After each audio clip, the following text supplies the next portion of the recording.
Babae sa Tarlac, patay ng madamay sa barilan ng pulisya at mga suspect sa illegal na bentahan ng baril. Ilang mangingisda hindi pumalaot patungong Panatag Shoal sa takot na maaresto ng mga Chino dahil sa kanilang pulisiyang manghuli sa maritime borders. Imbes na taas singil, Meralco, may mahigit pisong bawas singil ngayong Hunyo. Kotse sumalpok sa mga concrete barrier at bumaligtad.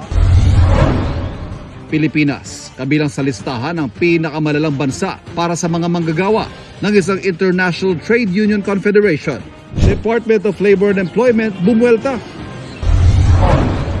Alden Richards, nakipagkulitan sa pagbabalik Hong Kong para sa Hello Love Again. Hong Kong! At ngayong Father's Day, ang mga walang kamatayang joke ni tatay.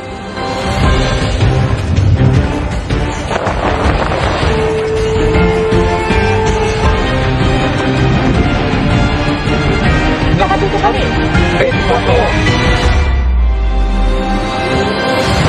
Magandang hapon po. Patay ang isang ginang sa Heron na Tarlac matapos umanong tamaan ng ligaw na bala.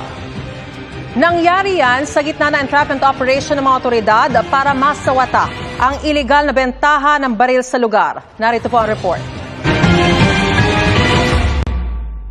Nagbabakasyon lang sa bahay ng kanyang magulang sa Heron na Tarlac ang isang babaeng 24 anyos na matamaan ng bala kahapon. Ayon sa kanyang ina, dead on arrival ang kanyang anak sa ospital. Ligtas naman ang kanyang 1 taong gulang na apo. Nahilakot daw po yung anak niya, tumakbo. Siguro yung pagtako niya may tama na siya. Kasi nandito sila nakahiga. Base sa investigasyon, nagsagawa ang mga otoridad ng entrapment operation kaugnay ng iligal na bentahan ng baril sa lugar. Sunod-sunod na putok ng baril ang umalingaw-ngaw.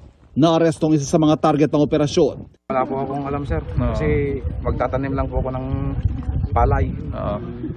Tapos may narinig akong putok, kaya tumakbo ako. Tinamaan din ng bala ang ilang bahay sa lugar, maging ang ilang alagang hayop. Nananawagan ng hustisya ang pamilya ng babaeng biktima. Nakatakas naman ang ibang suspect. Base sa report ng pulisya, nakumpiska sa lugar ang 5 may iba't ibang kalibre ng baril. Sinusubukan pang kunan ng pahayag ang pulisya. Taliwas sa naunang anunsyo ng Meralco na dagdag singil ngayong Hunyo, bawas singil na ang ipatutupad nila. Imbes na 64 centavos per kilowatt hour na dagdag singil, may tapyas na 1 peso and 96 centavos kada kilowatt hour ang Meralco. Katumbas po yan ng 392 pesos sa tapyas sa bill ng mga karaniwang kumukonsumo ng 200 kilowatt hours. Kasunod yan ang utos ng Energy Regulatory Commission na utay-utayin sa loob ng 4 na buwan ang koleksyon ng wholesale electricity spot market. Pero sabi ng Meralco, asahan ang mas mataas sa generation charge sa susunod na 3 buwan. Isang kotse ang tumaob sa Commonwealth Avenue sa Quezon City matapos sumanong makatulog ang driver. Nasawi naman ang isang pahinante matapos bumaligtad ang sinasakyang delivery truck. Ang mga kabi-kabilang disgrasya sa pagtutok ni Jonathan Andal. Magkasunod ang 2 motorsiklong yan sa highway sa Dasmariñas, Cavite nang biglang tumiwarik ang motor sa unahan. Hindi nakaiwas ang kasunod na motorsiklo kaya parehas sumemplang ang 2 rider. Parehas silang dinala sa Traffic Investigation Office at nagkaareglo. Sa Dasmariñas pa rin, isang motorsiklo ang nakunang sumalpok sa likuran ng closed van. Sumemplang ang babaeng rider sa lakas ng pagbangga. Agad siyang ginamot ng rescue team. Sa Sarangani, tumaob ang isang truck na may kahon-kahong bote ng soft drinks. Ayon sa ilang saksi, pagdating ng truck sa palikong bahagi ng kalsada, nag-overshoot ito kaya bumaligtad. Naipit sa loob ang truck driver pero ligtas ding nailabas. Maayos na ang lagay niya sa ospital. Sa Maria Aurora, bumaligtad din ang isang delivery truck. Patay ang pahinante habang sugatan ng driver. Sa investigasyon ng pulisya, nagkaproblema ang preno ng truck kaya nawalan ng kontrol at bumangga sa poste bago tuluyang bumaligtad. Tumaob din ang isang pulang kotse sa Commonwealth Avenue, Quezon City kaninang alas 2 ng madaling araw. Ayon sa isang saksi, humaharurot ang kotse at nagdire-diretso hanggang bumangga sa 3 concrete barrier. Tumangging umarap sa kamera ang sugatan driver ng kotse pero inamin niya sa traffic investigator na nakatulog siya habang nagmamaneho. Gumamit ng crane ng MMDA para maitayo ang kotse at mato. Para sa GMA Integrated News, Jonathan Andal, nakatutok, 24 oras. Nagpasalamat si National Security Advisor Eduardo Año sa pagbatikos ng Group of 7 o G7 leaders sa mga mapang-udyok na hakbang ng China sa West Philippine Sea. Partikular ang pagkondena ng G7 sa napapadalas na pampanganib na pagmaniobra ng China Coast Guard at maritime militia sa South China Sea at pag-water cannon sa mga barko ng Pilipinas. Patunay raw na nakikita ng international community ang bantang kinakaharap ng ating bansa at pinagtitibay nito ang kahalagahan ng rule of law sa maritime disputes. Naninindigan daw ang Pilipinas kasama ang G7 sa pagkontra sa militarisasyon at pananakot ng China sa rehiyon. Sa ngayon, wala pang pahayag ang China ukol dito. Ipinagdiriwang sa iba't ibang bahagi ng bansa at mundo ang Eid al-Adha o Feast of Sacrifice sa relihiyong Islam ngayong araw. Sabay-sabay na nanalangin ang mga kababayan nating Muslim sa Rizal Park sa Maynila. Hindi rin napigilan ng ambon ang pagdiriwang ng Eid al-Adha sa Blue Mosque sa Taguig. Nagdiwang din ang Muslim community sa Lawag, Ilocos Norte. Sa Tagbilaran, Bohol, nakiisa si Indonesian Ambassador to the Philippines, Agus Widodo. Sa Saudi Arabia, idinaos ang Stoning the Devil o ritual na sumisimbolo sa pamamato sa demonyo. Yan ay kasunod ng Arafah kahapon kung saan inakyat ng ilang Muslim ang Mount Mercy, kung saan pinaniniwala ang inihatid ni Prophet Muhammad ang kanyang huling sermon. Ang Eid al-Adha ay isa sa dalawang malaking pagdiriwang sa Islam at palatandaan ng pagtatapos ng Hajj pilgrimage. At susunod, tindahan ng mga rebulto sa Maynila natupok. At ang kulitan moments ni Alan Richards at Hello Love Again co-stars sa Hong Kong. Tutok lang sa 24 Oras Weekend.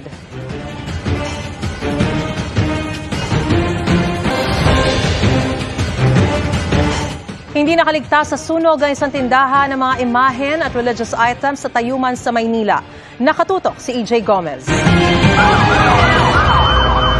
Natupok ang tindahan ng mga santo sa Tayuman, Santa Cruz, Maynila kagabi.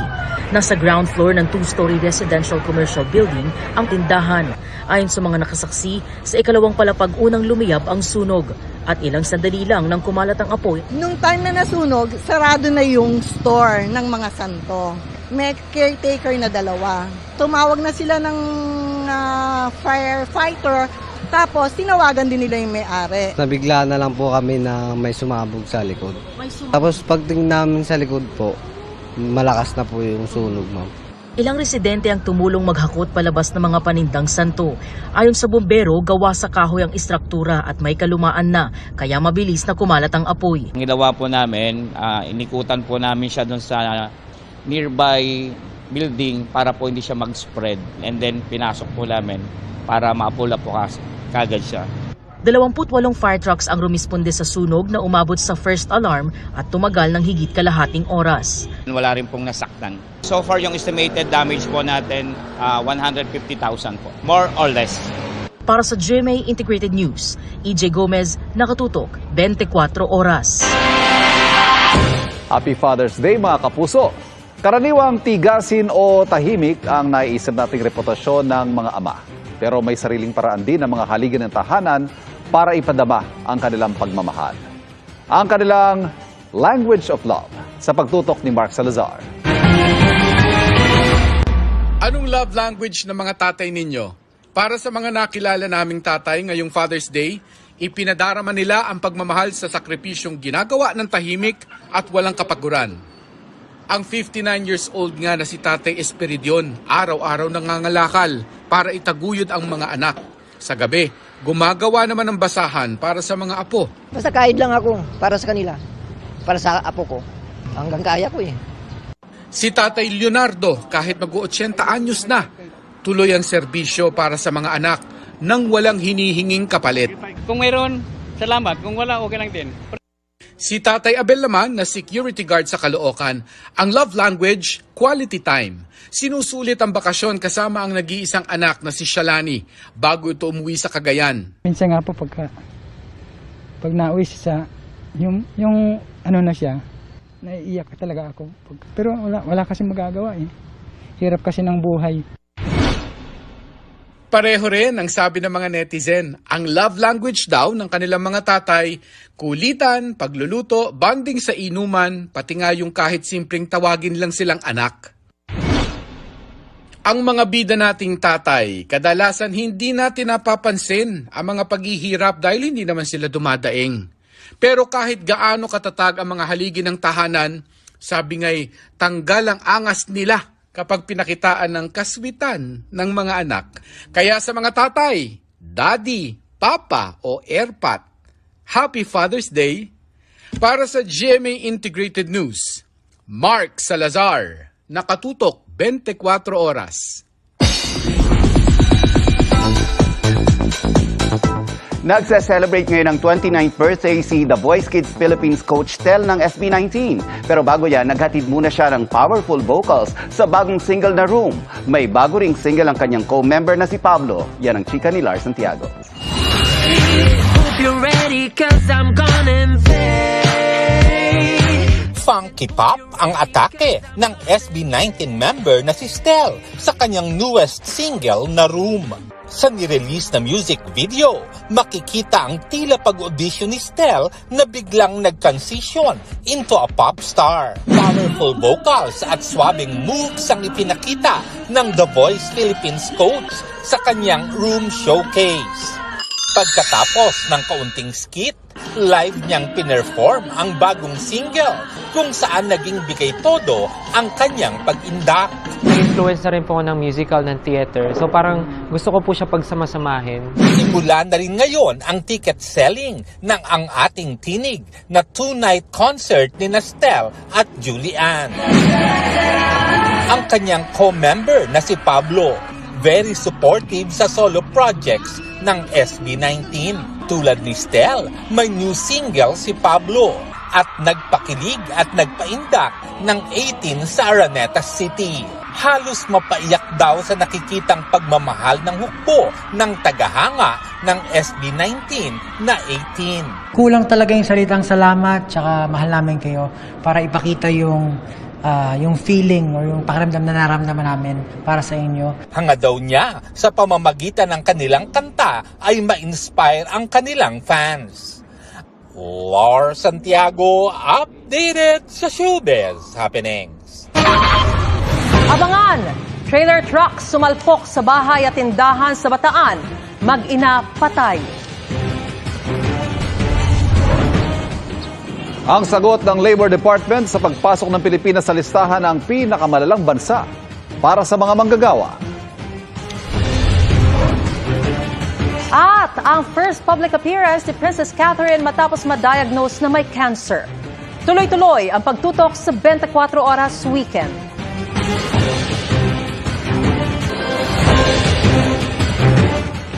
Humarap sa publiko si Catherine, Princess of Wales o Princess Kate. Ilang buwan matapos i-anunsyo meron siyang cancer. Sa opisyal na kaarawan ni King Charles III, nanood siya at ang iba pang miyembro ng British Royal Family ng fly past ng Royal Air Force sa balcony ng Buckingham Palace. Nakiisa rin si Princess Kate sa military parade na Trooping the Colour. Disyembre pa ang huling public appearance ng asawa ni Prince William. Nitong Enero, inanunsyong inoperahan si Princess Kate at sumailalim sa preventative chemotherapy noong Marso. Nitong Biyernes, sinabi ni Princess Kate na bumubuti na ang kanyang lagay pero not out of the woods yet o hindi pa tuluyang magaling. Hindi dapat matakot ang mga Pinoy. Ito ang giit ni dating Supreme Court Justice Antonio Carpio sa panguhuli ng China sa katubigan daw nila na pasok din sa ating teritoryo. Lalo ngayon may mga mangingisdang nagdadalawang isip na pumalaot sa takot na arestuhin ng China. Nakatutok si Jonathan Andal. Hindi pumalaot kahapon sa Panatag Shoal o Bajo de Masinloc ang isang grupo ng mga mangingisda sa Zambales. Kinakabahan daw silang magbaka sakali. Lalo't epektibo na kahapon ng pulisiya ng China na manghuli ng mga hindi Chino na papasok sa kanilang inaangking teritoryo sa West Philippine Sea. Baka kami ang masampulan na mahuli at madala sa China, kaya istis lang kami. Karaniwan ay lingguhan daw sila kung tumagal doon dahil sumisisid para manghuli ng mga isda. Samahan daw sana sila ng Philippine Coast Guard. Kasi kung hindi na natin babalikan ng Bajo de Masinloc, baka lalo nang mawawala sa aming mga mangingisda yung bahura na yun. Sabi ng PCG, nagdagdag na sila ng puwersa sa West Philippine Sea. Ang Philippine Air Force magpapatrolya pa rin doon. May isang grupo ng mga mangingisdang pumalaot pa rin kahapon pero hindi umabot sa Baho de Masinloc dahil maalon at may mga Chinese vessel. Grupo-grupo silang pumalaot para maging ligtas. Minimum ng 5 hanggang 10 po ay magkakatabi, magkakasama. Kasi nga, di ba, pag may dumating na, baka sila, grupo rin silang sumugod.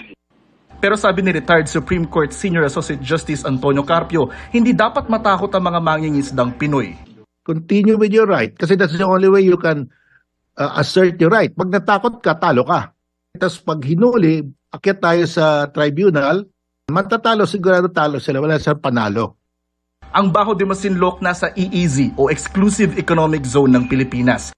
Kaya sabi ni Carpio, walang karapatang manghuli ang China. Hindi rin daw dapat makapagpalala ng tensyon sa West Philippine Sea ang pagdulog ng Pilipinas sa United Nations para mapalawak pa ang continental shelf nito sa West Philippine Sea na lagpas pa sa EEZ o 200 nautical miles mula sa coastline. Legal na hakbang daw ito at karapatan ng anumang coastal nation. Wala namang kasabayan na action on the ground at this point kasi nga hindi pa siya final eh. Okay? So kung magre-react badly yung ibang bansa, overreaction na yon. Nobody can say that you are provoking a crisis. No, because that's your right. It's legal. Hindi raw teritoryo ang gustong palawakin ng Pilipinas kundi maritime zone para mapalawak pa ang sovereign rights nito sa parte ng dagat na maaari nitong manguha ng likas na yaman. Pero limitado lang sa non-living resources gaya ng langis, gas, minerals at sedentary species o mga hindi lumalangoy gaya ng giant clams. Para sa GMA Integrated News, Jonathan Andal, nakatutok, 24 oras. Sa ikawalong sunod na taon, kabilang ang Pilipinas sa top 10 worst countries para sa mga manggagawa. Ayon sa International Trade Union Confederation, bigo ang gobyerno na maprotektahan ang mga karapatan ng mga manggagawa.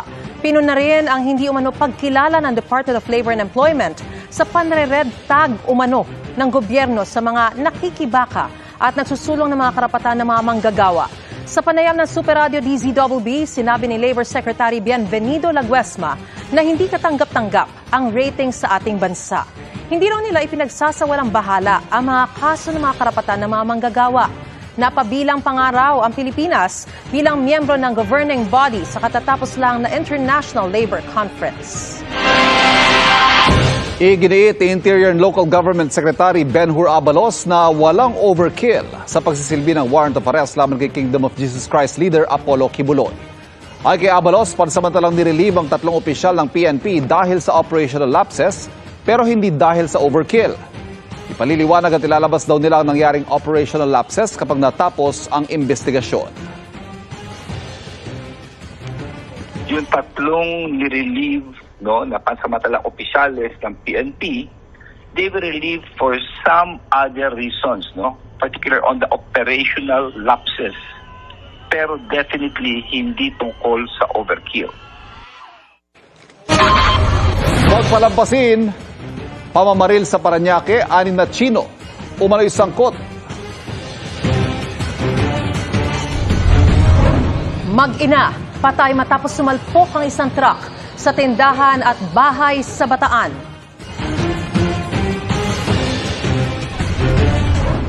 At anong daddy joke mo ngayong araw ng mga tatay? Walang batid ang pagtutok sa 24 oras weekend.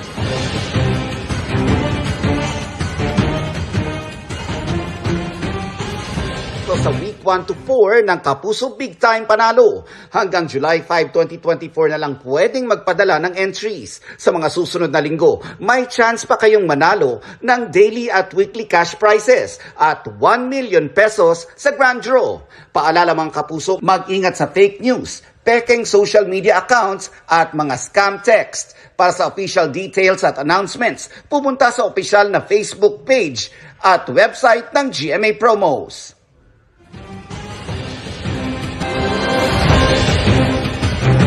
Mag-ina sa Bataan patay matapos sumalpok sa bahay at tindahan ng isang trailer truck. Batay sa investigasyon, nawala ng kontrol sa preno ang truck habang pababa mula sa matarik na kalsada. Nadaganan habang nasa higaan ang mga biktima. May rider ding nasawi matapos mabangga. Tumakas ang driver ng truck at naiwan ang kasamahan niyang menor de edad na hindi naman nasaktan. Patuloy ang investigasyon. Bukas nakatakdang iuwi sa Pilipinas sa mga labi ng 3 Pilipinong nasawi sa sunog sa Kuwait. Ayon kay Administrator Arnel Ignacio ng Overseas Workers Welfare Administration, kasunod ito ng utos ni Pangulong Bongbong Marcos. Sabi naman ni Migrant Worker Secretary Hans Leo Kakdak, may 2 pang kritikal na nagpapagaling sa ospital. Ang 6 na Pinoy pang nakaligtas ay i-repatriate na rin. Ang gobyerno naman ng India nagpaabot na ng tulong sa mga naulila ng 45 kababayan nilang nasawi sa trahedya. Sa ngayon, short circuit o problema sa kuryente ang tinitingnang sanhi ng sunog sa dormitoryo noong Miyerkules. Sa mga Katoliko, nakakatulog ba sa sermon ng mga pare ang ilan sa inyo? May sermon din dito si Pope Francis. Dapat 8 minuto lang po ang homily para di raw antukin ang mga nagsisimba. Ang tugon dito ng ilang mga nagsisimba ngayong araw ng linggo, tinutukan ni Katrina Son. Tuwing linggo, puno ang mga Catholic Church dahil araw ng misa. At isa sa mahalagang bahagi nito ay ang homily o sermon ng pari. Matapos basahin ang gospel o ebanghelyo. Pero minsan, ang ilang nagsisimba, nakakatulugan ito o kaya'y di na masyadong pinakikinggan. Pero mismong si Pope Francis, nagpaalala na sa mga pari, hanggat maaari, huwag lalagpas ng 8 minuto ang homily para di raw makatulog ang nagsisimba. Sabi ni Father Jerome Ceciliano ng Catholic Bishop Conference of the Philippines, kayang gawin ang sermon ng walang paligoy-ligoy. Ano kayang masasabi ng ilang nagsisimba? I think it's better kung mas maiksi siya and more specific. When the homily is too long, I cannot focus myself. And then, after that, I forget everything. Maganda yung mahaba para naiintindihan ko kaysa yung nagmamadali. Yung quality nung sasabi ng homily. So, wala sa akin kung mahaba or maikli. Sa pagharap naman ng Santo Papa sa ilang sikat na komedyan, nagpaalala siya na maaari namang magbiro patungkol sa Diyos, pero hindi ito dapat mapanira o nakakasakit ng damdamin ng mga mananampalataya. Para sa GMA Integrated News, Katrina Son, nakatutok 24 oras. Mainit na tinanggap ang Kapuso Stars sa Toycon Evolution 2024. Nag-share din sila ng kanilang plans to celebrate Father's Day. Alamin niyan sa aking chika. Double celebration for some Kapuso Stars ang happenings over the weekend. Sa Toycon Evolution 2024 sa Pasay, buhay ang pagiging child at heart ng sinuman. Present sa Day 2 ng event ang mga nagagandahang cast ng inaabangang Kapuso series na Encantadia Chronicles Sangre. Sina Rian Ramos at Bianca Umali may kanya-kanyang way to celebrate Father's Day. I'll call my dad. Video call kami. I will be visiting my dad sa cemetery. And also, I will be spending with Ruru as the dad of our dogs. And his dad also. Sina Pate da Silva at Angel Guardia naman, celebrating Dad's Day with their moms na naging father figure nila. Yung mama ko and also yung lola ko, grateful ko dahil mahirap tumayo bilang isang ama at ina. Hindi rin ako lumaki with my dad, pero yung mom ko nandyan for me. So, I'm gonna celebrate Father's Day with my mom and my father dog. Present din si Sparkle artist Matt Lozano, aka Big Bird, ng Voltes 5 Legacy, na tumanggap ng Otaku Choice Awards para sa special citation sa Voltes 5 Legacy as Best Anime Live Action of 2024. Back-to-back celebration naman for Pulang Araw star David Licauco ang Father's Day right after his birthday. Good health, good career, siguro less anxiety and more happiness. Ano naman ang gift ni David for his dad? So siguro mamaya bibili rin ako ng baka jacket o kaya bag. Siguro pang workout na bag.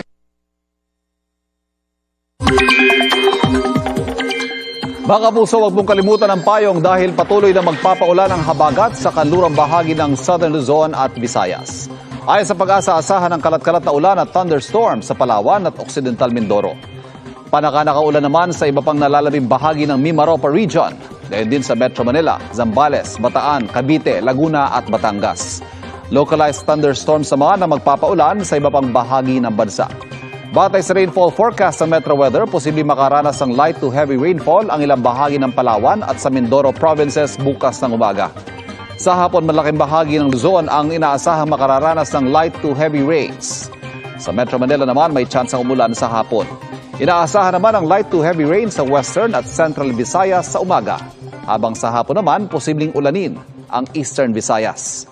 Maraming lugar naman sa Mindanao ang posibleng makaranas ng moderate to intense rains bukas ng hapon. Kaya mag-ingat po sa posibleng pagbaha at pagguho ng lupa.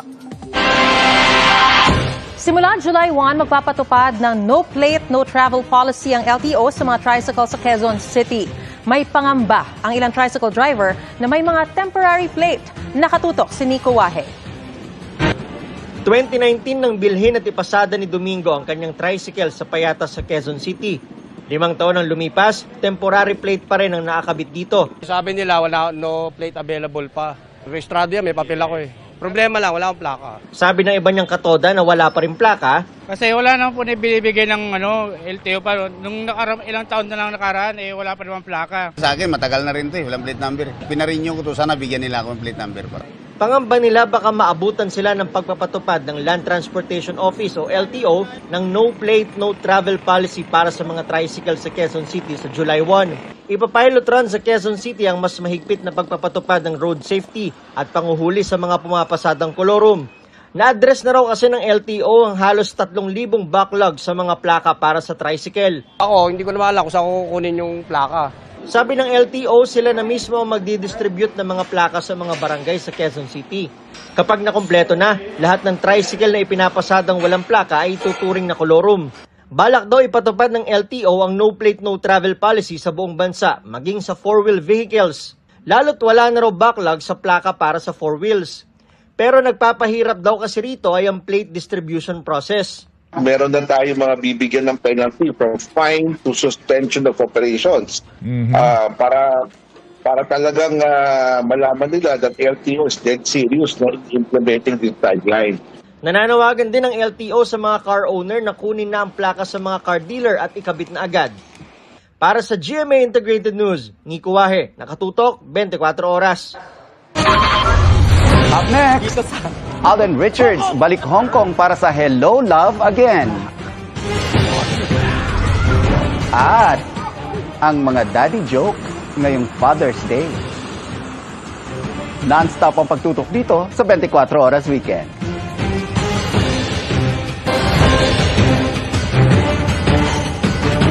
Arestado ang 5 Chinese national at isang Pilipinong sangkot sa pamaril sa 2 Chinese national sa Parañaque. Sa CCTV, nakuha madaling araw kahapon, pumasok ang 4 na lalaki sa isang condominium unit sa Rojas Boulevard.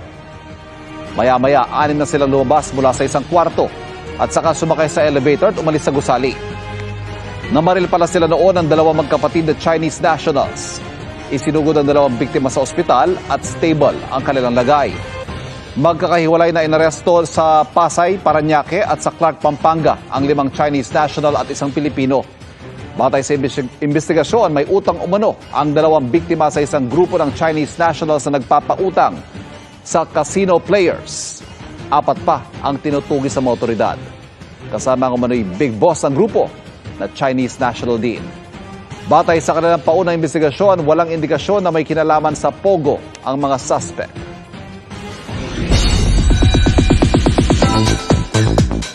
Present ang malalapit na kaibigan at kasamaan sa showbiz ni Bea Alonzo sa launch ng kanyang bagong line ng travel essentials. Narito ang aking chika. Kung gaano katindi ang bakbakan ng frenemy na sina Bea Alonzo at Carla Abellana sa screen para sa Widow's War, kabaliktaran daw ng dynamics nila off-screen. Mag-outside taping, hindi kami nasa set. Nakakapag-enjoy kami ng ganito, nakakapag-celebrate kami.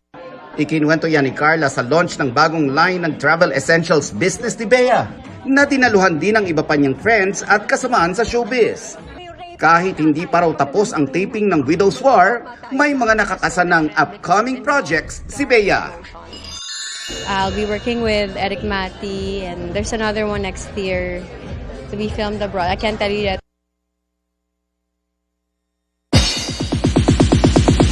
Extra fun ang trip to Hong Kong ni Asia's multimedia star Alden Richards para sa upcoming film na Hello, Love Again. Excited din siya para sa pulang araw kung saan pinuri niya ang dedikasyon ng co-star na si Barbie Fortesa. Narito ang aking chika. Hong Kong! Ethan is back in Hong Kong. Pero hindi lang si Asia's multimedia star Alden Richards ang tila nagre-reminisce. We are back. Kasama niyang naghahanda para sa Hello, Love Again, sina Joros Gamboa at Jeffrey Tam. Kulitan is real para sa hashtag Jejo din na nag-groovy sa balcony ni na Ethan at Choi sa Hello, Love, Goodbye. Triple ang saya sa trip ng trio na laging magkasama mula sa kanilang room hanggang sa pamamasyal. Sa November 30 na mapapanood ang Hello, Love Again na first film collaboration ng GMA Pictures at Star Cinema. Bukod sa Hello, Love Again, kaabang-abang din ang karakter ni Alden na si Eduardo sa upcoming Kapuso series na Pulang Araw.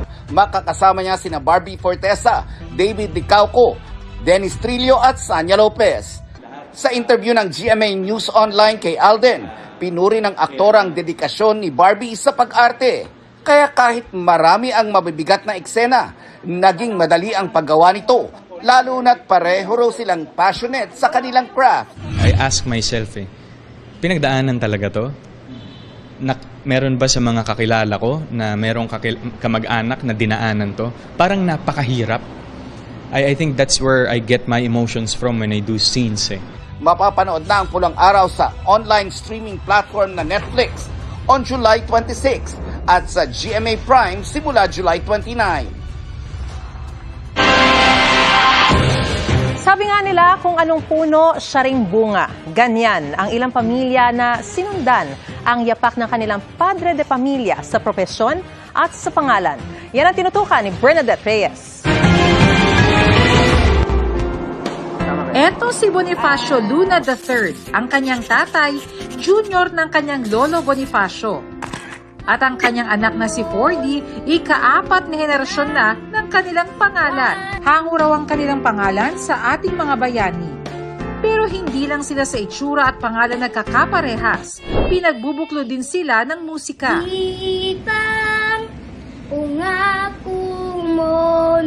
Pare-parehas kami marunong, mahilig sa music. Lalo na yung father ko na lahat ng genre ng music alam niya. Si Joneto Humores Sr. naman, nakahabol pa raw na magkaroon ng junior. Tatlo na sunod na babae, pang-apat yun, nagkaroon ako ng lalaki.